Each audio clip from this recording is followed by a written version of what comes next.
వెలిగించి దీక్ష పెట్టుకున్నాం. అందరికీ నమస్కారం అండి. చిన్ని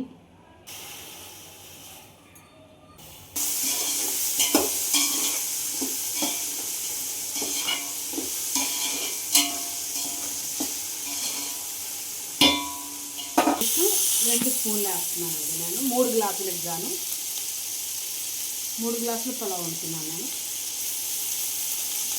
2.5 వేసి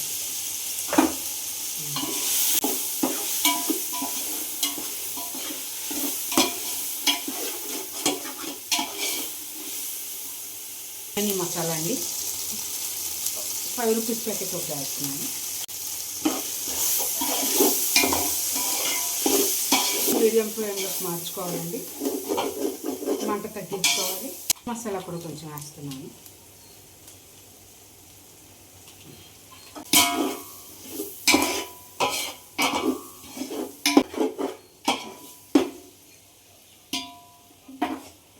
ఇందులోకి మసాలా పట్టేలాగా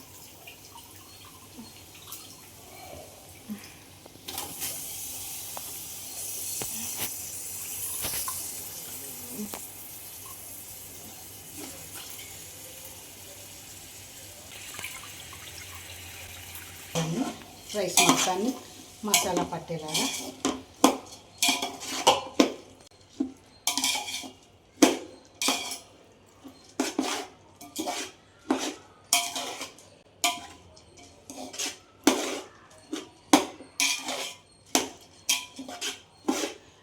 ఉప్పు పట్టేలాగా చూసుకోవాలండి.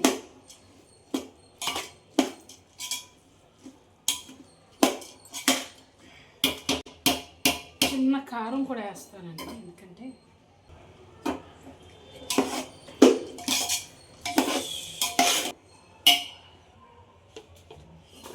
ఇందాక ఒక సాల్ట్ వేసుకున్నాం కదా మనం, కొంచెం మిగతా సాల్ట్ కూడా ఇప్పుడు వేసుకుంటే మనకి ఉప్పు కరెక్ట్గా రైస్కి పట్టుద్ది.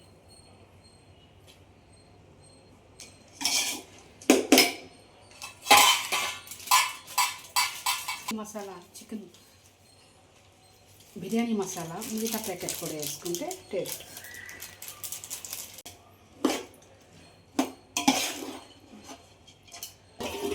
రైస్కి ఉప్పు మసాలా అన్నీ పట్టేలా పెట్టి మూత పెట్టేసుకోవాలండి కాసేపు. తర్వాత వాటర్ వేసుకుందాం మనం. సరేనా? మర్చిపోయానండి, నేను పెరుగు మర్చిపోయానండి. కొంచెం 2 స్పూన్లు 4 టేబుల్ స్పూన్లు కాడ వేసుకుంటే కమదాం.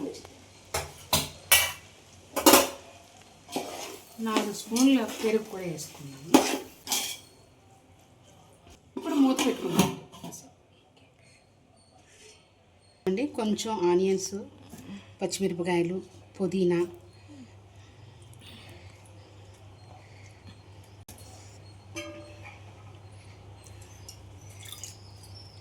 కొత్తిమీర,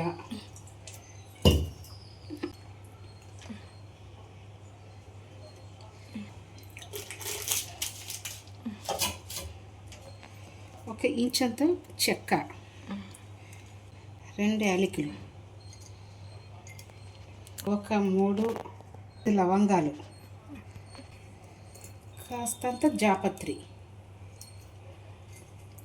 అన్నీ ఇప్పుడు మిక్సీ పట్టుకోవాలండి మనం కర్రీలోకి, గ్రేవీ కోసమని.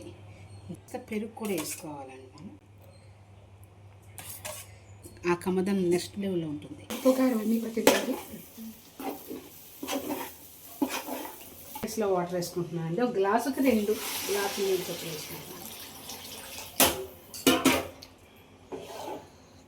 ఉప్పు ఎంత ఉందో చూస్తున్నానండి. ఉప్పు పడుతుంది ఇంకా కొంచెం, కాస్త పడింది చూసి వేసుకున్నాం కొంచెం.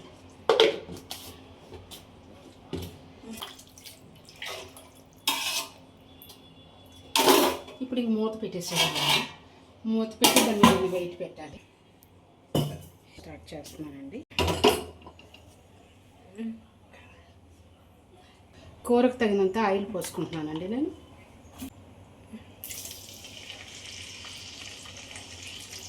ఆయిల్ వేడెక్కిందండి. కొంచెం ఉల్లిపాయలు బాగా వేగనివ్వాలి. ఉల్లిపాయలు మంచిగా బ్రౌన్ కలర్లోకి వస్తున్నాయండి. ఇప్పుడు కొంచెం టమాటా కూడా వేసుకోవాలండి. టమాటా కూడా వేసి రెండు మగ్గిస్తే అప్పుడు చికెన్ వేసుకోవాలి.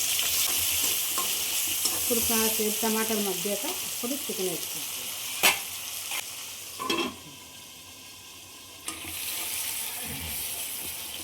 ఇప్పుడు టమాటాలు ఉల్లిపాయలు కూడా బాగా వేగినాయండి.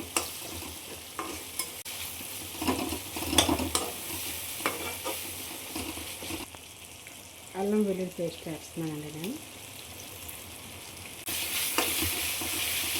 పచ్చివాసన పోయే వరకు వేపుకుంటున్నాను.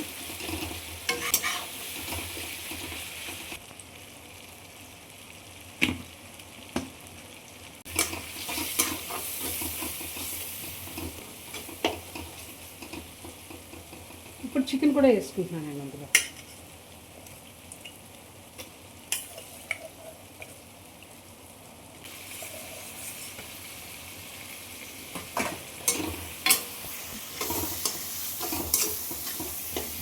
ఇప్పుడు కొంచెం ఉప్పు కూడా సాల్ట్ కూడా వేసుకుంటున్నాను, ముక్కకు పట్టే విధంగా కొంచెం.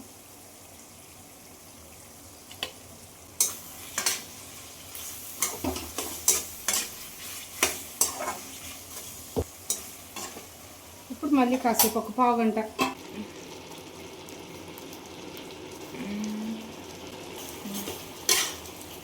కారం ఏం వేయలేదండి, చిన్న ఉప్పు ఒకటి వేసాము. అది ఇప్పుడు దగ్గర పడింది కదా రైస్.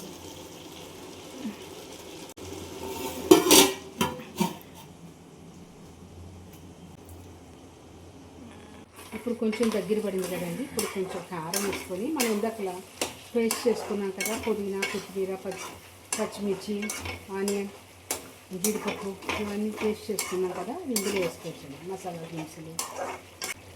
కారం చూసేసుకోండి, పచ్చిమిర్చి ఎక్కువ వేసాం కదా అక్కడ.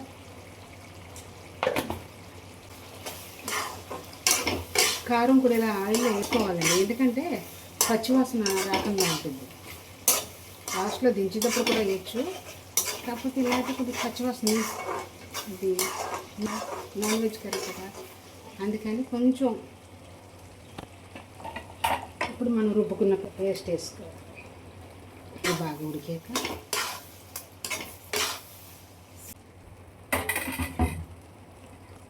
కొంచెం అది ఉడకాలండి, అది కూడా పచ్చివాసన పోవాలి.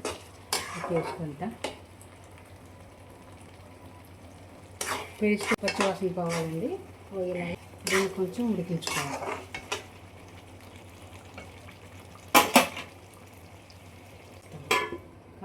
ఇంకా ఆయిల్ అలా బయటకు వచ్చింది, కర్రీలోంచి మొత్తం ఆయిల్ అంతా బయటకు వచ్చింది. ఇప్పుడు మనం ఈ చేసుకున్న వాటర్ని కూడా ఇందులో యాడ్ చేసుకోవాలి.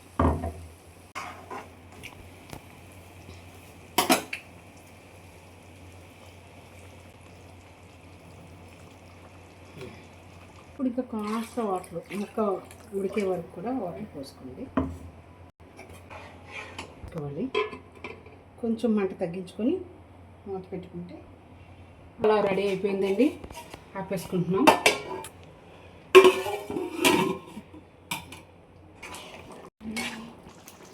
మా కూర కూడా రెడీ అయిపోయిందండి.